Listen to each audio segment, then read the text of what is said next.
जय माता जी, जय श्री कृष्ण, राधे राधे। मित्रों, नवरात्र आ गई है और नवरात्र का पूजन कैसे करेंगे, किस तरह से करेंगे, घट स्थापन आदि की सारी माहिती हम देंगे। इसके अतिरिक्त आपको कब और किस प्रकार से माताओं का पूजन वगैरह करना है, यह भी आपको हम बताएंगे। जैसा कि जानते हैं कि नवरात्र जो है, नवरात्राणाम समूहो, पहले माँ भगवती की आराधना के लिए शक्ति संचय का पर्व है। माँ भगवती के पहले हम वंदना कर लें। ओम प्रथमं शैलपुत्री च द्वितीयं ब्रह्मचारिणी तृतीयं चंद्रघंटेति कुष्मांडेति चतुर्थकं पंचमं स्कंदमातेति षष्ठं कात्यायनी च सप्तमं कालरात्रेति महागौरी च अष्टमं। आठवीं माता यानी महागौरी। नवमं सिद्धदात्री च नवदुर्गा प्रकीर्तिता। नव दुर्गाओं का वर्णन होता है। या देवी सर्वभूतेषु मां शक्ति रूपेण संस्थिता। नमस्तस्यै नमस्तस्यै नमस्तस्यै नमो नमः। जयंती मंगला काली भद्रकाली कपालिनी दुर्गा क्षमा शिवा धात्री स्वाहा स्वधा नमोस्तुते। जय त्वं देवी चामुंडे जय भक्तातिहारिणी जय सर्वकते देवी कालरात्रि नमोस्तुते। सभी माताएं नौ दुर्गाओं में आती हैं।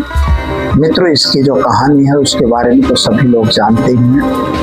हम यहाँ पर बताने जाएंगे कि 22 तारीख को नवरात्र प्रारंभ हो रहा है। एक्चुअली में यह मुहूर्त जो है 5:30 सुबह से प्रारंभ होगा और सुबह 7 बजे तक यह मुहूर्त पहले रहेगा। इसके बाद की जो परिस्थिति होगी वह अभिजित मुहूर्त में माँ भगवती की जो स्थापना करनी है वो लोग कर सकते हैं। माँ भगवती की स्थापना में क्या करना चाहिए इसके बारे में भी हम बात करेंगे, पर पहले हम जान लेते हैं कि 11:14 से जो 12:15 तक अभिजित मुहूर्त रहेगा। इस मुहूर्त में भी आप घट स्थापन कर सकते हैं। इसके बाद 2 बजे के बाद प्रतिपदा प्रारंभ नहीं रहेगी, इसलिए हमें प्रतिपदा के अंदर ही घट स्थापन करना है। इसलिए हमें वह मुहूर्त लेना है। वैसे आप दिन में कभी भी घट स्थापन कर सकते हैं, सिर्फ उसकी उत्तम आप होरा देख लीजिए, या उत्तम चौघड़िया भी लोग देखते हैं तो वह भी चलेगा, या उत्तम मुहूर्त ले लीजिए तो भी चलता है। तो यह हमें ध्यान यह रखना है कि हमको कब उनका घट स्थापन करना है। आपको घट स्थापन करने से पूर्व क्या करना चाहिए, तो पहले एक बात बता दें कि घट स्थापन के पूर्व आपको जगह को साफ सुथरा स्वच्छ कर लेना है। गंगा जल इत्यादि छिड़ककर जगह को पवित्र करना है। नए वस्त्र ले आना है, लाल सफेद, उन पर उनके स्थापन करने हैं। मूर्ति है तो मूर्ति रखिए, फोटो है फोटो रख दीजिए, और जैसा आपकी इच्छा होती है। और खास तौर पर फोटो वगैरह रख के और माता का स्थापना की जाता है। साथ में आपको दीप प्रज्वलित करना होता है। अगर आप संकल्पित हो कि मैं अखंड दीपक जलाऊंगा तो आप अखंड दीपक के लिए संकल्प लें, अन्यथा लीजिए कि भाई यावत कर्म समारोह तावत तब स्थिरो भव, जब तक हमारा काम चले तब तक आप स्थिर रहो। ऐसा करके भी आप दीपक जला सकते हैं। माता के 2 दीपक जलते हैं, एक बामे चतैलकम, बामे माता के बाईं तरफ यानी आपकी दाहिनी तरफ तेल का, और आप माता की दाहिनी तरफ यानी आपकी बाईं तरफ घी का दीपक जलाया जाता है। इसमें जोत भी जलाई जाती है। जोत का मतलब होता है खड़ी बात। अगर आप जोत जलाते हैं तो आपकी मनोकामना पूर्ण होती है। तो आप कुछ भी जला सकते, किसी भी प्रकार से दीपक आप जला सकते हैं। दूसरी बात मित्रों, इसमें विशेषता यह होती है कि पवित्रता का ध्यान रखना। जिस माता को जो मिठाई पसंद है उसी का भोग उस दिन लगाना चाहिए। ऐसा करने से माँ भगवती प्रसन्न ज्यादा होती है। फिर इसके बाद अगर आपने प्रतिष्ठा किया है तो कलश स्थापन होता है, जिसमें 5 पल्लव लगाए जाते हैं, उस पर एक नारियल रखा जाएगा और उसी पे आप मतलब आधा से ऊपर पानी भरेंगे घड़े में, और उस घड़े को चाहे तांबे का लोटा लीजिए, पीतल का लीजिए, कांसे का लीजिए, या तो फिर मिट्टी का भी पात्र ले सकते हैं। वहां पर घट स्थापन करने के लिए मंत्र का उच्चारण होता है और पहले स्वस्ति वाचन होगा। स्वस्ति वाचन के बाद आप तिलक वगैरह लगा लेंगे, और नारद छड़ी अगर नारियल है तो आपको कलावा वगैरह हाथ में जरूर बांधना है, और बांध के 9 दिन के लिए आपका एक संकल्प होना है कि हम 9 दिन तक यह व्रत करेंगे।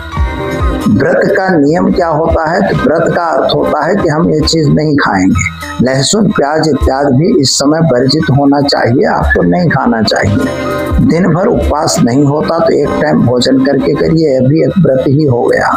हम कुछ चीजें खा के ही व्रत करेंगे, वो भी एक व्रत है। यानी व्रत फिर उपवास होता है। उपवास का अर्थ होता है मित्रों, माता के सानिध्य में रहना, अपने इष्ट के सानिध्य में रहना। यानी जब भी आप किसी भी काम में हो, लेकिन माँ का ध्यान, आपके मन, उनके जो भी मंत्र आपको याद है उनका स्मरण, यह अगर नित्य प्रति करते हैं वही है उपवास। और कुछ लोग उसको ये मानते हैं भोजन नहीं लेना, तो इस तरह से आप उपवास भी कर सकते हैं। तो माँ भगवती की आराधना करिए।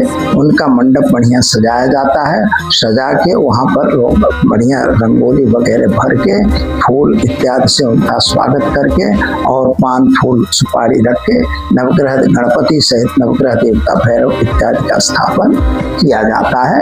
न आए तो किसी ब्राह्मण को बुला के आप स्थापन कर सकते हैं। तो दर्शक मित्रों, ये तो हमने आपको बताया घट स्थापन का मुहूर्त और कब करेंगे घट स्थापन और कैसे करेंगे। तो यह आप बिल्कुल इस तरह से ही आप अपना घट स्थापन भी अपने घर पे कर सकते हैं। जहाँ पर वृद्ध 9 माताओं के लिए नवरात्र पे स्पेशल वीडियो हम बना रहे हैं।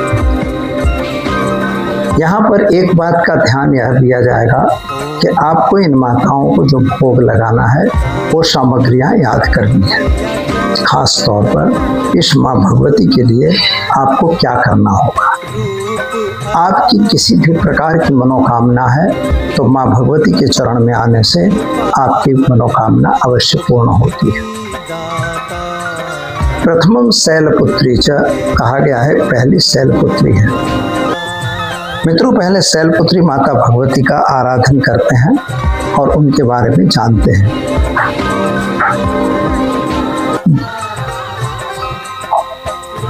शैलपुत्री वंदे वांछित लाभाय चंद्रार्ध शेखरम वृषारूढ़ा शूलधराम शैलपुत्री यशस्विनीम।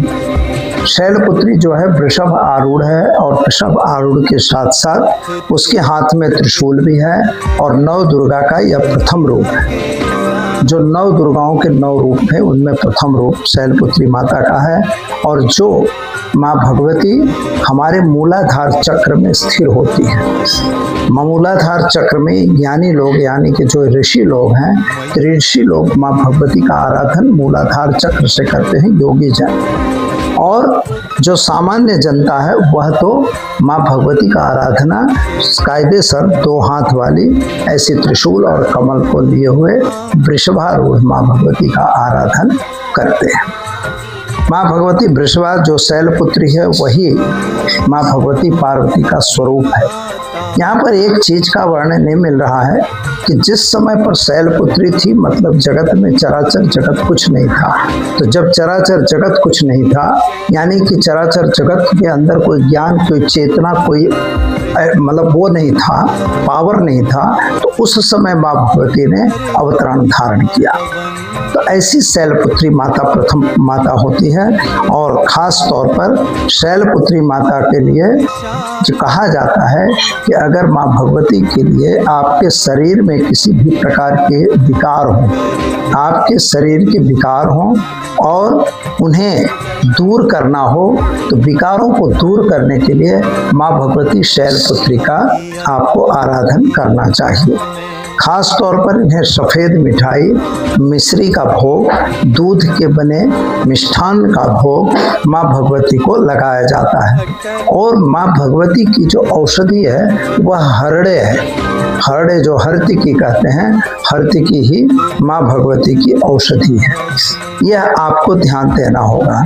सामान्य रूप से आपको अगर माँ भगवती का वास्तविक आशीर्वाद प्राप्त करना है तो या देवी सर्वभूतेषु माँ शैलपुत्री रूपेण संस्थिता नमस्तस्यै नमस्तस्यै नमस्तस्यै नमो नमः। माँ भगवती का मंत्र जो है तो ओम ऐं ह्रीं क्लीं शैलपुत्री देव्यै नमः, इस मंत्र का आपको अनुष्ठान करना चाहिए।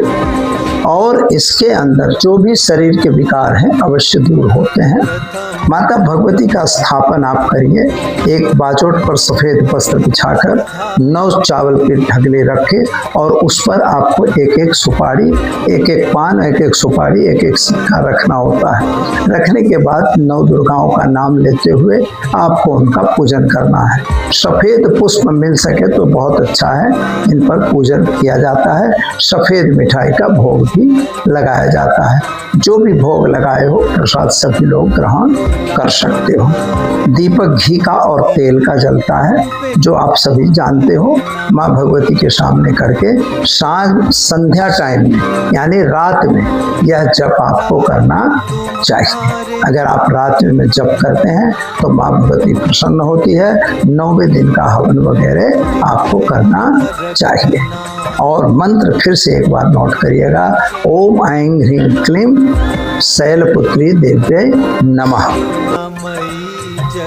तो दर्शक मित्रों, ये तो था माँ शैलपुत्री के विषय में। दीजिए मुझे इजाजत, मिलेंगे फिर नए विषय के साथ। नमस्कार। Thanks for watching UB News. Like and comment, and don't forget to subscribe for latest updates. Subscribe our channel.